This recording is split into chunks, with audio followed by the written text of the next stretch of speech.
Hello friends, ఇంకో healthy రెసిపీతో వచ్చేసాను. అదే నువ్వుల లడ్డు. నువ్వులు ముందు కడిగి ఆరబోసుకున్నాను. నేను ప్యాన్ తీసుకొని నువ్వులు వేసుకొని మీడియం ఫ్లేమ్లో బాగా కలుపుతూ వేయించుకోవాలి. మాడిపోకూడదు అస్సలు. మీడియం ఫ్లేమ్లోనే చేసుకోవాలి. నువ్వులు చల్లారేలోపు నేను బెల్లం నల్ల కొట్టుకుంటున్నాను. అలా చిన్న రోకలు తీసుకొని అందులో కొట్టుకుంటున్నాను. కింద పడకుండా నేను పేపర్ వేసుకొని దాని మీద పెట్టుకున్నాను. అలా నీట్గా ఉంటుంది కదా.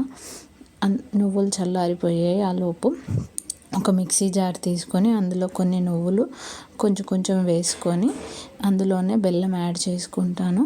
రెండు కలిపి మిక్సీ పట్టుకోవాలి. బెల్లం యాడ్ చేసేసాను.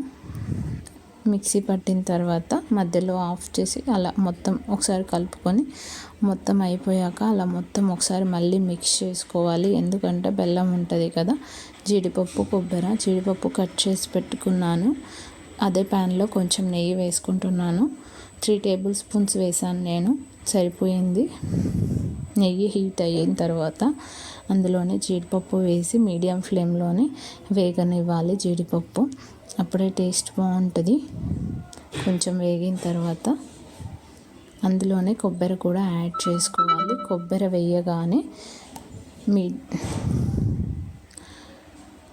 లో ఫ్లేమ్లో పెట్టేసుకోవాలి. కొబ్బరి త్వరగా వేగిపోతుంది కదా, అందుకనేసి కొబ్బరి అలా వేగిన తర్వాత స్టవ్ ఆఫ్ చేసేసుకోవాలి. ఆఫ్ చేసుకొని అందులోనే మనం చేసుకున్న పౌడర్ని మిక్స్ చేసి మొత్తం బాగా పిండికంతా నెయ్యి పట్టేలాగా కలుపుకోవాలి. అలా కలుపుకున్న దాన్ని అలా చిన్న లడ్డుల్లాగా చేసుకోవాలి. నువ్వులు చాలా మంచిది. పిల్లలకు కానీ పెద్దవాళ్ళకి కానీ మోకాలు నొప్పులు ఉన్న వాళ్ళకు కూడా చాలా మంచిది. మా బాబు అలా మొత్తం చేసేలోపే వచ్చేసాడు. టేస్ట్ చేస్తాను అనేసి. పిల్లలకి స్వీట్స్ అంటే ఇష్టం ఉంటుంది కదా. అలా బయట స్వీట్స్ తినిపించే కంటే మనం ఇంట్లో చేసి ఇవ్వడమే చాలా మంచిది.